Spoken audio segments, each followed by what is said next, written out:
Hey everybody, welcome to the English Business Hour with me, James O'Reilly. I hope you're all doing very well today. And it is almost Christmas, so I'm going to keep this light, not too intense. I've got a few important things that I want to help you with today, along with your vocabulary, your pronunciation, all things English, and helping you with your business English. So what I'm going to look at is we're going to look at some expressions that you need to be using in business today. We're going to look at some vocabulary from news, from the LinkedIn news. We're going to look at some vocabulary related to business scandals, especially related to Silicon Valley. Okay, so I'm going to also be writing these on the screen, and I'm going to be spelling them, because often what happens is you get to an advanced or you get to a good level of English, but one of the things that we learn first but we forget first is the simple things like the pronunciation of letters such as A, E, I, O, and U. So I am going to do that for you. But first, what we'll do is, in this quick show today, we're going to jump across and we're going to look at, let me get it ready for you. Yes, we're just going to look at some news and see what was happening. And then also I want to remind you as well that we will be doing our phrasal verb of the day, idiom of the day, expression. If you guys are learning one thing every day, it's a step in the right direction. Let's start now, even before we get to next year, okay? And next year, we're going to bring your level right up, okay? So let me show you on the screen right now what we're going to look at. And I will go across as well and make this a little bit larger. Okay, one thing first I'm going to do is I'm going to make myself a little bit smaller here. I get my camera a little bit smaller so you guys can see the screen, and I'll get rid of this for you. To get rid of, excellent expression. We always use it in English. Means to take away, throw away. Very flexible expression. Okay, so what do we have here? Okay, from LinkedIn News Europe, and we're going to look at some vocabulary and pronunciation. This is number one of probably 6. Labour market. Youth unemployment rises in Spain after labour reform. Okay, that's where I am right now. I'm in Spain. Spain's decision to curb temporary jobs has been a boon for youth employment. 2 important words we have here that perhaps you don't know is, the first one is to curb, and it is to kind of perhaps reduce. We think of a curve, to curb.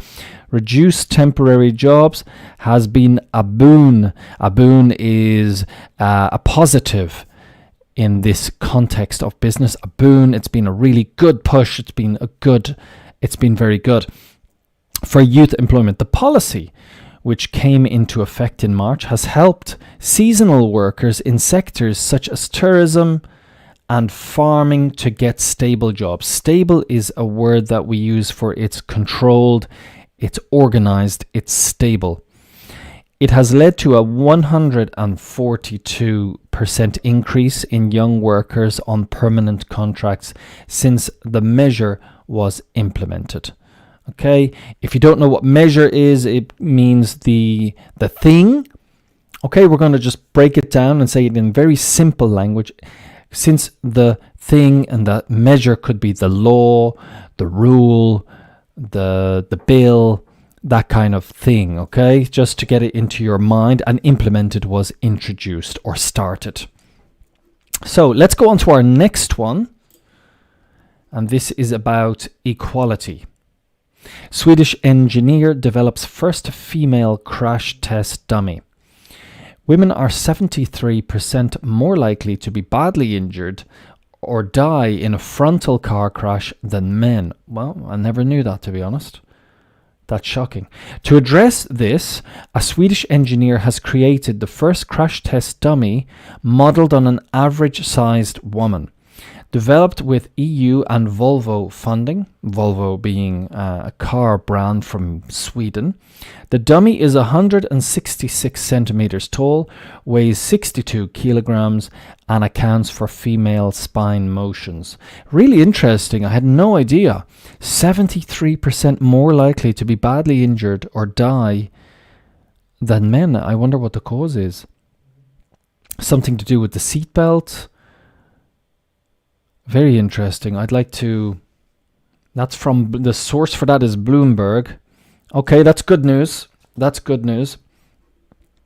I was just saying to my son the other day that in the old days, nobody wore seatbelts even. And in some countries, unfortunately, it's still considered unmanly to wear a seatbelt. Ridiculous.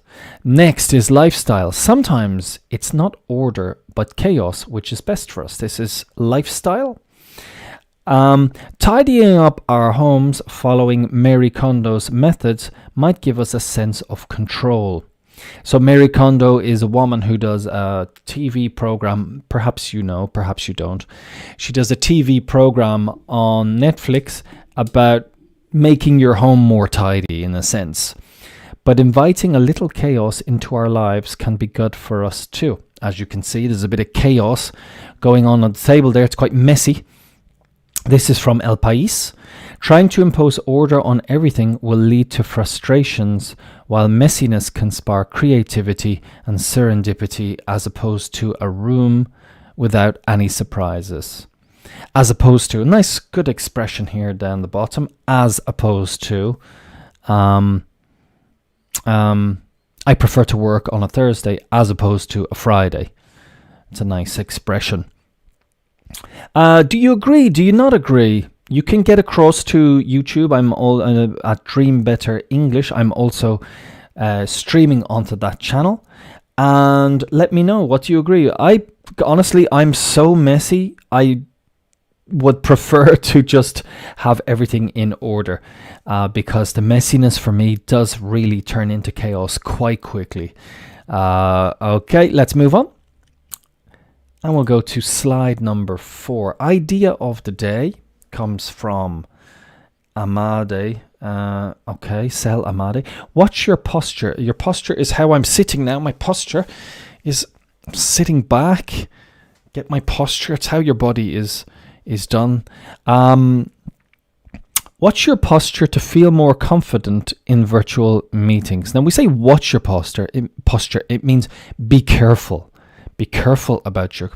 So when I say, if I'm telling you to watch something, like just watch the way you behave in front of the CEO or watch the way you talk to, it means be careful about something, not like watching the TV. The way we stand or sit can not only influence the way others perceive us, a good posture can also boost your own confidence in meetings with others. Okay, so this is about body language this is from, the source is Sel Amade. Did you know that you can feel more confident in virtual meetings based on how you sit? Okay, let us know. Roll your shoulders down and back. So I think this means like this, down and back. Plant your feet firmly and spread them a few centimeters apart. Take in 3 deep breaths. 1, 2, 3. Okay. Feel fantastic. I saw something about this the other day, actually, where you can make yourself feel better in just a few seconds. Why not? And another thing I was listening to the other day was about how ex-prisoners would... maybe people who were violent towards other people, they judged people on their posture. So having your shoulders back, your chest out, walking faster, like your head up, shoulders back, suggested more confidence. Whereas walking with your shoulders hunched, this is hunched, head down and maybe slower, showed insecurity and made you more vulnerable. This was something I heard on a podcast. I suppose, yeah. I agree. Let's move on then. We'll jump into the next one. Today's debate. Should the job interview structure be overhauled? Okay, so this is something that affects all of us when we're looking for a job. This is Simon Bath, technology recruiter at Mexa Solutions Limited. We're in a different era now, different time. Unfortunately, some interviewers need a reality check. It should be about sharing ideas and testing chemistry, peer-to-peer interviewing. Get yourself into stakeholder mode, not interview mode. Oh, and don't forget good, well-structured feedback for interviewees too. Okay, so this is directed at people who are doing interviews. It should be about sharing ideas and testing chemistry, peer-to-peer interviewing. Get yourself into stakeholders are the people involved at every level of a project, and in this case, the job. Okay. One thing that is definitely not every day you will see on LinkedIn is it's kind of like in some newspapers, the way they go to, let me just move over here now. The way in some newspapers, every day it's like coffee's bad for you, and then the next day coffee's good for you. Wine, one glass of wine is great for your heart, and then one glass of wine can lead to dementia. LinkedIn is like this with interviews. Every day there's something contradicting each other kind of advice. My advice for myself for LinkedIn is look at all the advice that it gives you, and then you take what you feel is good for you. Not everything is going to work for you. And you can see in the comments as well, people say, I don't think so, I don't agree, or just it's some advice. It's like when you have a new baby, everybody's going to give you advice. Listen to it, but you don't have to take it. And just say, oh yeah, that's a good idea. Yeah, I never thought of that. I never tried that. And then don't do it. That's what I learned when you have a child. Everybody wants to give you advice and they feel theirs is correct. Okay, so what I want to move on to now, and I'm going to write on the screen. Let me get my text ready and just make sure it's working. You see, it's not working. Now it is. HELLO. All right, we're here. Okay, so what I want to do now is I want to give you some expressions for the working world that can be helpful for you in any aspect of your job. And just at the end, I will give a plug to where I got this from, because it's perhaps, let me give it to you now. And this is from Lingua Marina. Okay, just to give a shout out to Lingua Marina. You can check her out on YouTube. Very useful channel. And I am going to just now get the words up, if I can find them. This always happens to me. It's when you're looking for the information and you want to press the more part. There we go. Okay, so what we're going to do is we're going to start with number 1, and this is in relation to your emails. And when you want to write to somebody or to anybody in particular, if you're sending perhaps a blind email, you don't know exactly who you're looking for, general information, you will write to whom it may concern. Now I have to get myself out of there and make myself a little bit smaller so you guys can see. Or perhaps what I can do is just move that up there. No, it's better there so you can see it better. I'll make myself a little bit smaller. Okay. To whom it may concern. Okay, this is how we write a general email or a general letter. We will say, to whom it may concern, the business will be closed from the 24th or the 24th of December until the 28th of December. To whom it may concern. General heading for, often you'll say Dear James at the top of a letter or something like this, but in general we say to whom it may concern. Okay, let me just spell it out for you. TOWHOMITMAYCONCERN. To whom it may concern. Our next one then is, moving on. The next one is for when we write an email again. You've PLEASE, please. FINDATTACHED. Please find attached. This is when we add something to our email, such as a document, and we are attaching it to the email. Okay, we're writing on to whom it may concern.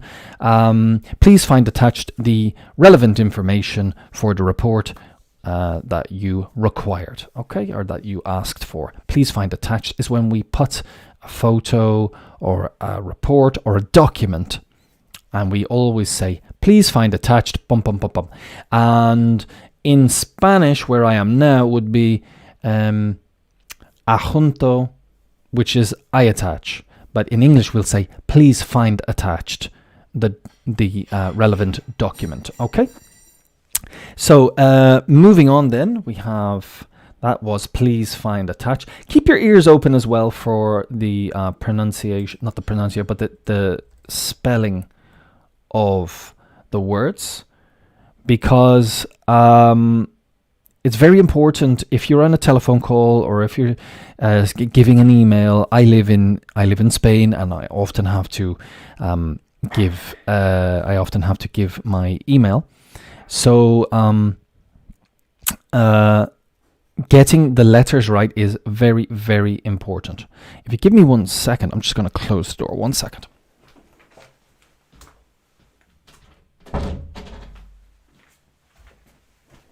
Excuse me. Door was left open. So let's quickly go in. We have next one. FYI. Okay, and this is an acronym. So it means FORYOURINFORMATION for your information. So normally you will see FYI, for your information. And often I will even say this sometimes. I will say, oh, FYI, we have an important meeting tomorrow in relation to bonuses. Okay, normally that meeting won't happen because it'll just be moved on to April. But FYI is when you want to say, oh, for your information. So you can put this in the beginning of an email. You can say this in spoken language. It's when you want to just give some information that people may not know. And you can often use it at the... let me give you an example. If I write an email, I'll say, FYI, I will be out of the office until January 2nd. For your information. Okay, very, very commonly used. You can use it at the end of a sentence or at the beginning. FYI, I will be out of the office until January 2nd, or I will be out of the office until January 2nd, FYI. Okay, very useful. Next, we have ASAP, another acronym, which means as soon as possible. And often I generally say ASAP, but you will often hear people from the States say ASAP. So either is correct, really, whatever way you want to say it.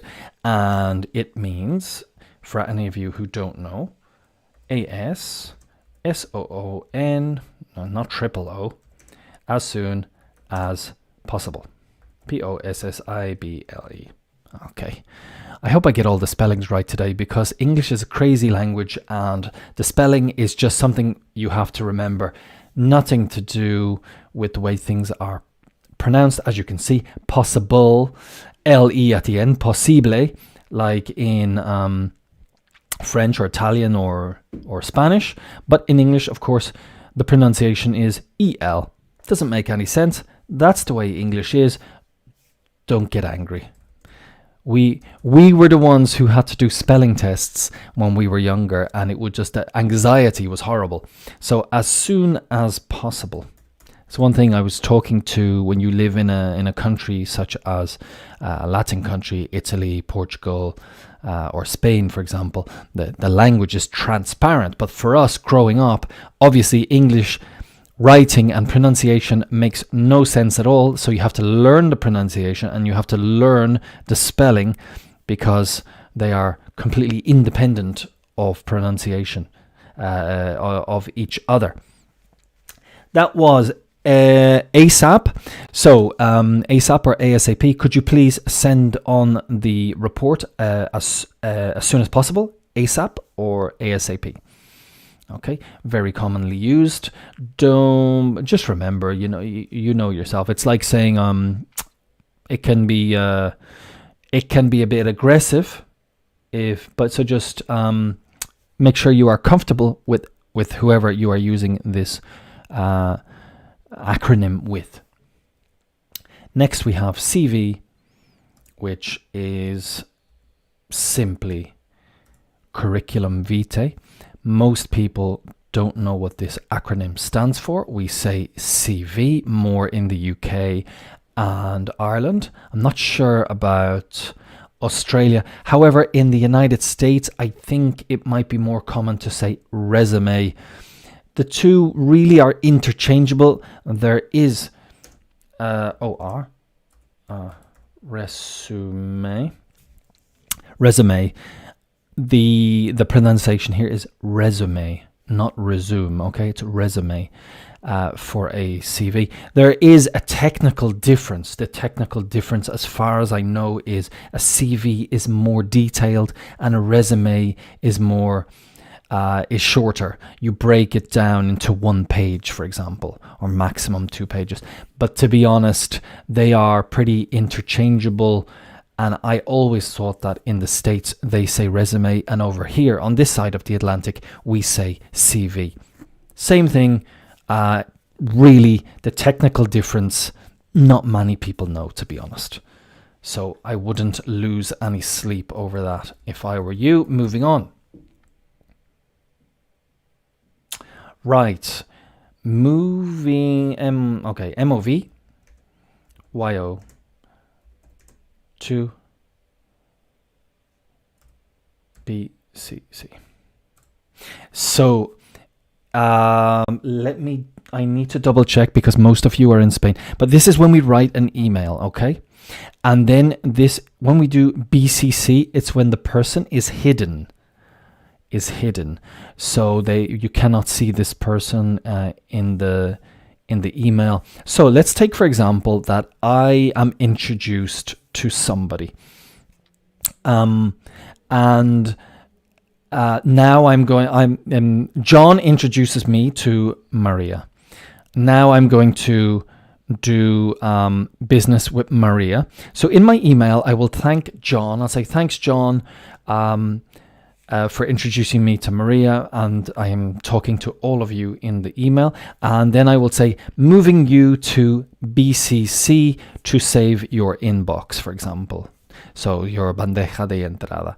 So it's a way of thanking someone and then letting them kind of go out of the conversation, so because they are not really needed, and it's a polite way to do this. So moving you to BCC.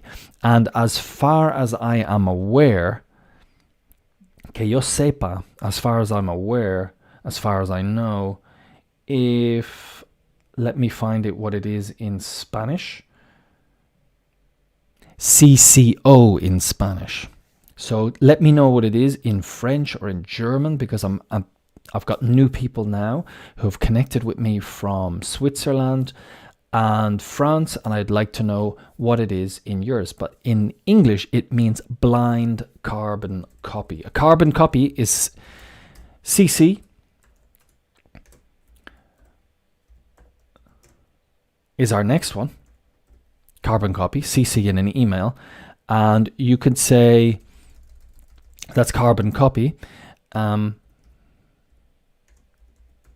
what we're saying here is I am adding you to the conversation. I'm CCing you, or I'm CCing somebody in an email.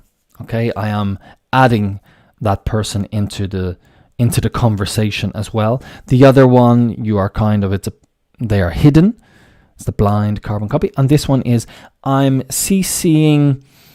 If I want to let Maria know that John is needed in this conversation, and say, "Hi Maria, very nice to meet you. I'm CCing John into this conversation because he is our financial advisor. Blah blah blah blah blah." Okay, I'm CCing. Let me write it for you. I apostrophe am CCing John into this conversation. Oh, no, it won't come up. I'm CCing John. Okay, so it's when you add somebody into the conversation. Okay, very useful. And I think it's nice, the first one as well, moving you to BCC. I like that. Okay, team building is our next one. TEAM BUILDING. Team building. TEAM. Just where a lot of people can get mixed up with the I and the E. TEAM BUILDING. Team building is when you get your team and you're trying to create a good environment between the team, and perhaps you go and you do like this paintballing, or you're trying to get a good atmosphere between the group so that they can work well together. This is team building. Maybe some fun, maybe a trip somewhere, maybe some activities where the group can get together and work together effectively in an enjoyable way, and it builds the team spirit. Team building. Let me know if you've done it in your business. Our next one is cooperation. Cooperation. Cooperation is COOPERATION. So cooperation, and I want to put the other one in here so we know the difference, which is collaboration. What is the difference between cooperation and collaboration? So the second one, COLLABORATION. This is when you are working with people. You're working together. Essentially, when you work with a company or you're working with another team, you are collaborating. Often you'll have let's take an easy example of two music artists who come together to collaborate, and they work together and they make a song. That is collaboration. Cooperate is what we do when we are told to listen and obey, like the police. The police are going to come and they're going to say, "We have some questions for you. We want you to answer those questions and we want you to cooperate." Okay? When we ask you something, you answer. When we tell you to do something, you do it. You cooperate. So this is the difference. Perhaps people get mixed up between cooperation and collaboration. Just remember, cooperation for the police and collaboration is the music one. And if that can stay in your head, excellent. Collaboration is what you should be doing, or perhaps you'll see most in your job. But you might tell me, no, in fact, James, what I do is I cooperate most with my boss. Okay, let's move on to the next one. I hope the spelling is working for you as well. I hope it's useful as I write the words. And we have the next one, which is START. FROM and SCRATCH. Start from scratch. Start from scratch means to start from the very beginning. If you maybe do something, it fails, and then you go back and you need to start from scratch because perhaps you did things wrong, or it just didn't work, or it's not looking good. Start from scratch just means to start from the very beginning. to start something from the very beginning. The scratch in this sense doesn't really make any sense. It's just the expression that we are concerned with here. If you look at every word in English has an alternative meaning. It's all about context. So don't focus too much on like, oh, it doesn't scratch mean to scratch my hand. Yes, it does, but it's all about context. And in this case, it just means to start from the very beginning. Okay, and we'll do a couple more, and yeah, we'll do a couple more, and then we'll go on to something else. Just let's do a couple more. Right, 9 to 5. 9 to 5. 9 to 5 is your general work day. In most, I don't want to say most countries, to be honest, because in a lot of countries, you start work at 9 o'clock and you finish, technically, you should finish at 5 o'clock. A lot of people work longer. Here in Spain, certainly people do work longer than this and start earlier, but then in the summer you get shorter days on a Friday. So 9 to 5 is considered to be a typical type of job, a 9 to 5 job. There are people now who get up super early in the morning. Perhaps you are one of them, at 5, and between 5 and 9 you do your meditation, you do your wellness, you do your reading, and then from 5 to 9 in the evening you do your gym, you do your other thing. This is something that's trending now on social media. 5 to 9 life. Your 9 to 5 is your job. Okay.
Looks like my other camera is gone as well.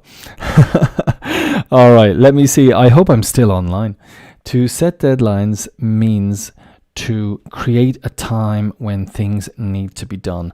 And to meet deadlines is when you achieve your goal of, let me make it a bit smaller for you. There we go. Set deadlines and meet deadlines. And to meet your deadlines is to get things done by the certain date. Okay, let's set a deadline for this project. This project needs to be finished by the end of June. So let's say the 30th of June. Okay, and then in order to meet the deadline is you need to finish before that time. On the date or before the date. Okay, let me see if my video's back. No, it's not even there. We will continue. I'm going to go here, and I think we'll leave it at that for today. For those ones, set deadlines and meet deadlines. Listening to the pronunciation, listening to the spelling. I hope that's useful for you. And now what we will do is we are going to go across and I'll take away the camera and we are going to look at our, where was it? Yeah, our word, our idiom of the day. Close that window, get rid of that. and hopefully you can still hear me. My cameras are gone. I don't know why. But we'll move on anyway. Troubleshooting. Right, so what is the meaning of this? Grease someone's palm. The palm is like the palm of your hand. The palm. And the meaning, if you grease someone's palm, you pay them a bribe. Soborno in Spanish is to give them money to do something. Let me give you an example. The only way to get a government contract around here is to grease someone's palm. The palm is the inside. You can hear me rubbing my palms together.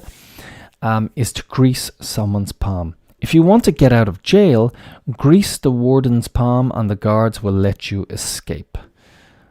Okay, so to grease someone's palm, that is something that's very common with politicians. A big constructor will come along and say, I want to build a hotel there. And they'll say, well, you know, and then they give them a bribe, some money, and they go, okay, you have the contract. So that's to grease someone's palm. Phrasal verb of the day. To run after. If you run after someone, you chase them and try to catch up with them by running. To run after. Let me give you an example. I wish my dog wouldn't run after cars. He nearly got hit by one today. After the thief grabbed my wife's handbag, I ran after him, but he got away. He was really fast. So generally, yes, I think this is a good one to remember, is running after a thief, for example. Can be good. Someone who robs something, and then you chase them. You run after them. Very common to use this in English. And moving on then, we'll go to our saying of the day. Let's have a look. God moves in a mysterious way. This is a saying. So this is when strange things happen or we don't really understand why things have happened. People who are religious, or people traditionally in many countries are quite religious, will say, well, God moves in a mysterious way, or God moves in mysterious ways. Very common when we don't have an explanation for something, and we use this as kind of like, well, you know, God moves in mysterious ways. Even if you're not religious, it's kind of cultural in many countries to say this. And finally, we'll move on to our slang of the day. A memo. A memo is a written message or note, usually in business. So let's have a look. Did you see the memo I left on your desk? He told us of his decision to cut our salaries in a memo, but don't you think he should have called a meeting to tell us something so important? So a memo can be kind of like a quick, short note on paper or in an email. If you send a quick note or a quick message in a kind of business, WhatsApp kind of business way, or in an email, it's a memo. These funny pictures that you see sent to your phone from your friends, these are called memes. In Spanish, you'll say meme, but in English, it's M-E-M-E, and that's meme. And this is I think memo is short for memorandum. Memorandum. It's a note or a message, usually in business. All right, great. So now I'm going to go along, and I wanted to do a little test to see if you guys know where Silicon Valley is. So we hear a lot about Silicon Valley in business. It's always appearing in the news. And I had some scandals, and you hear about Elon Musk and all these computer technology companies in Silicon Valley. But do you in fact know where Silicon Valley is in the United States? Is it on the East Coast? Or is it over here on the west? Well, it's over on the west, just around San Francisco. We zoom in. And it's here in this part of San Francisco, around this area here.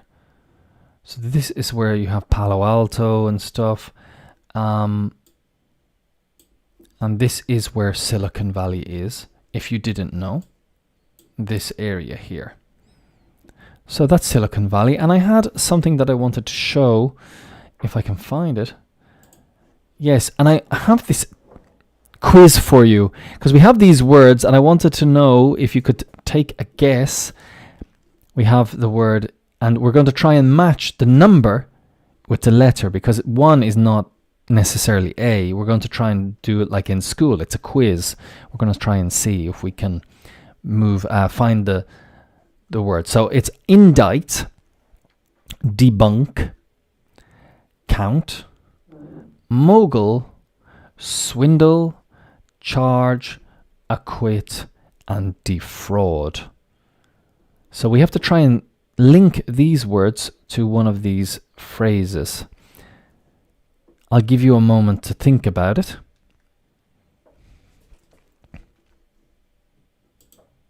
And see if you can get the answer right. See, my camera's working again. Deactivate, activate, and we're back. Okay, but I'm going to just hide myself so you guys can have a look. These are the words. What do you think? Okay, well, what I'll do is, if you guys are just listening, or if you don't have time to look at your screen, I'm going to help you out now. So we have the first word is indict. And, oh yeah, I didn't even look.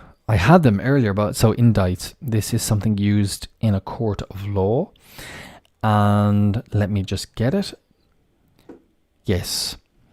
To indict is G. Officially accuse someone of a crime in a court of law or by a grand jury. Indict. And as you can see, the C is silent. The next one is debunk. Debunk. And that is, where are we? That is D. 2 is D. Debunk means show that something is less true than it has been made to appear. And often what will happen is somebody will say something online.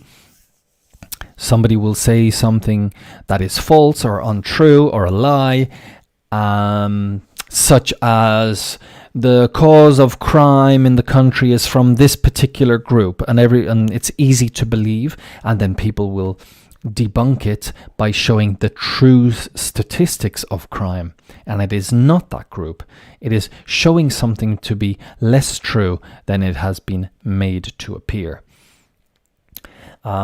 And it's very common nowadays because people just write on social media and they say something, people believe it, and then you have to prove it's not true. So you debunk it.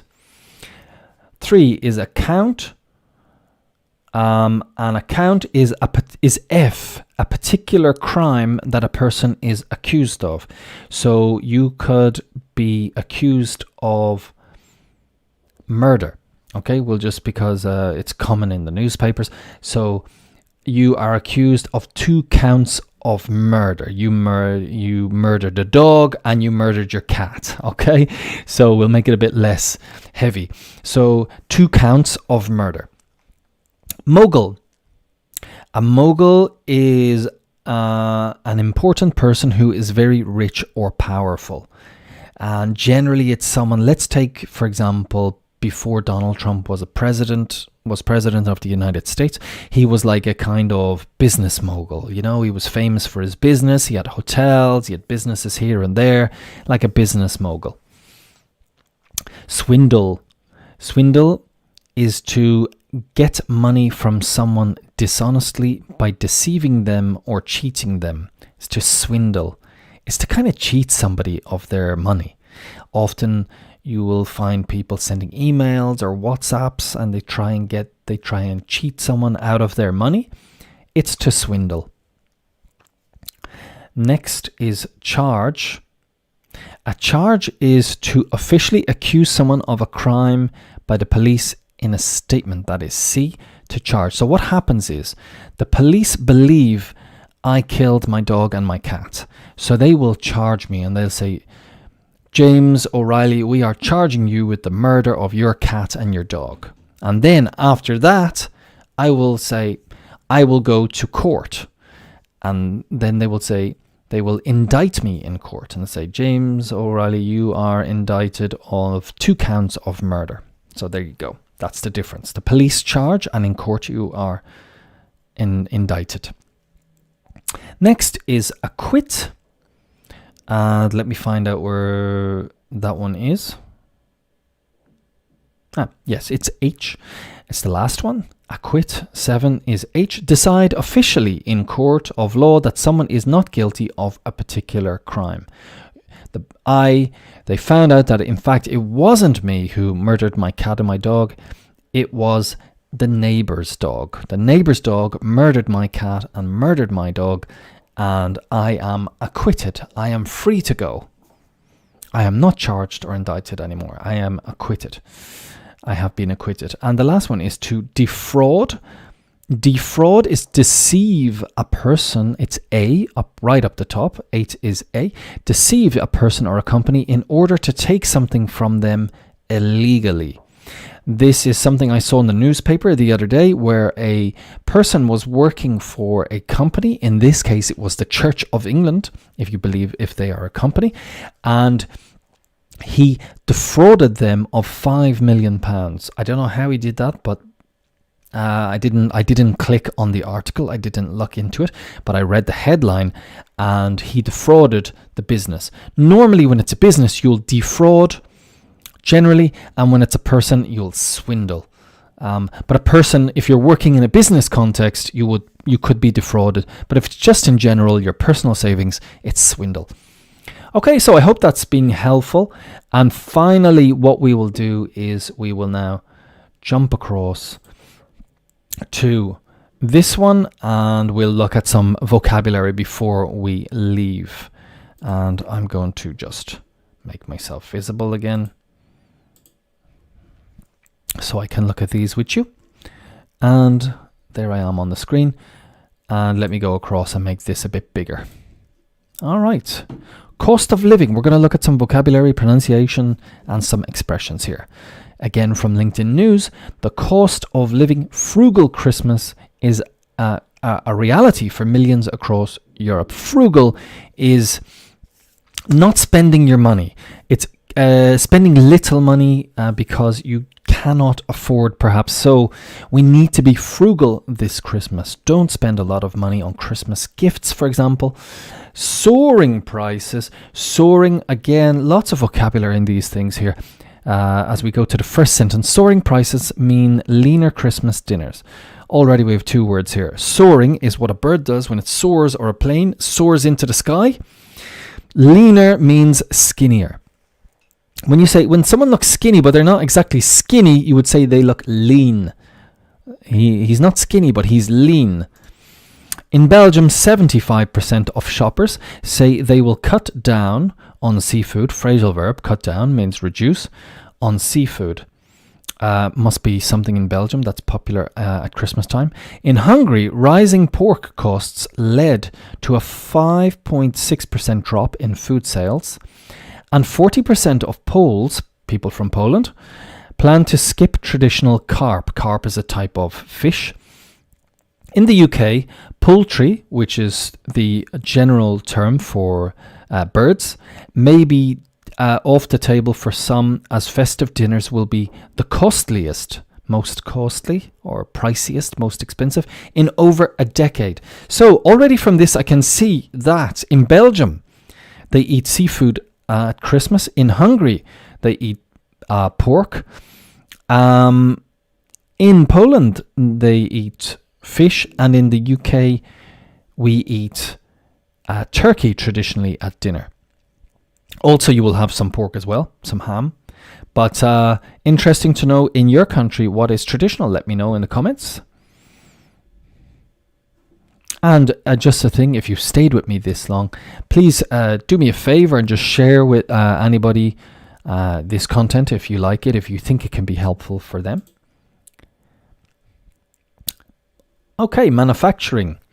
consumer goods giant 3M to stop using forever chemicals.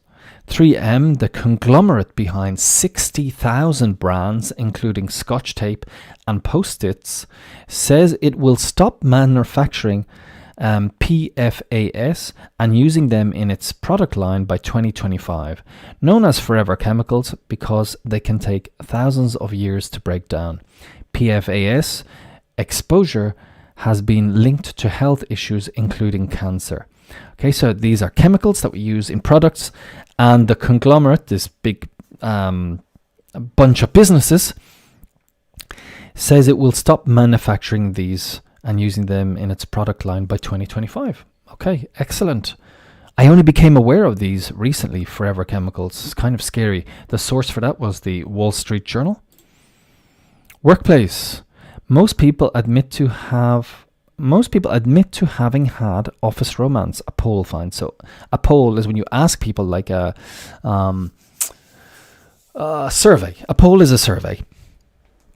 3 out of 4 workers have had an office romance, a survey has found. Interesting.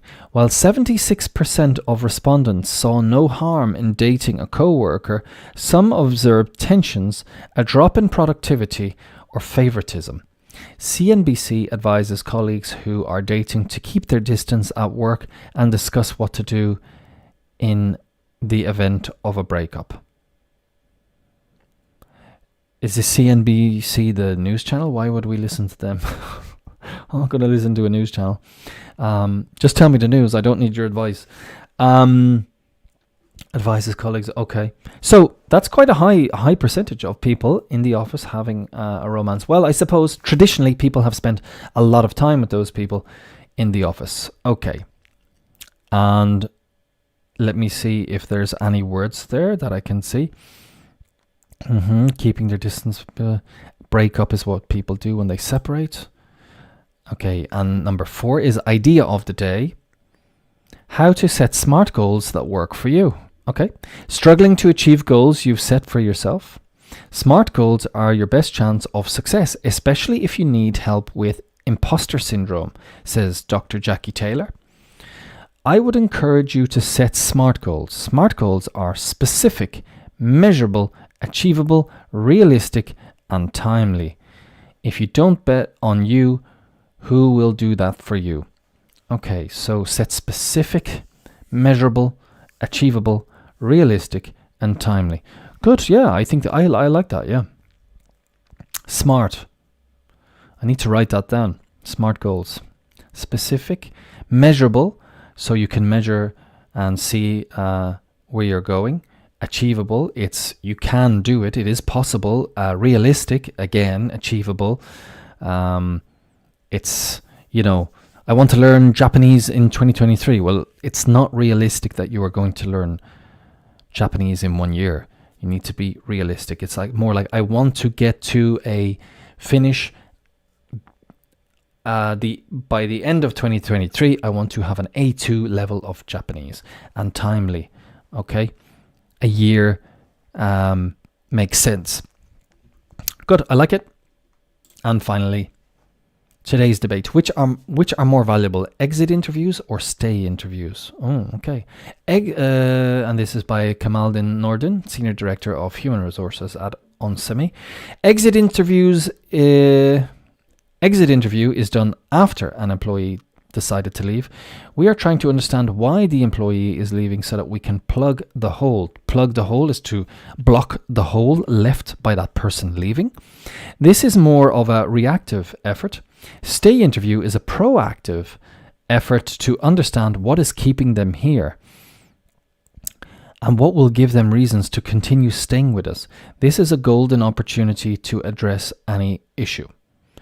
So you're going to, okay, so having an interview with people while they are already working there and saying, why are you still here with us? Okay, so this is another way for human resources to take up your time and get you behind in your work. But it's interesting, yeah. Exit interview, stay interview could be interesting.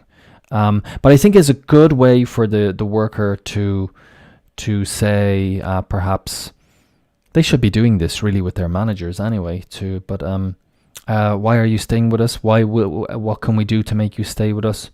I think the thing about the company is it's like, yeah, well, I would like more money, and the company knows you're going to say that, so they might avoid this. Okay, good stuff. Okay, so we're going to move across now to me over here, and we'll slap on the camera there if it works. No. So what I'll do is I'll just go back to the screen where I'm here. Okay, guys, I hope this has been useful for you today. I'm actually going to be back with you tomorrow with more stuff, because we're coming up to the Christmas holidays, and I want to say goodbye tomorrow. And thank you very much for staying with me. Share with people if this has been useful for you, and I shall talk to you tomorrow. Okay, have a fantastic day.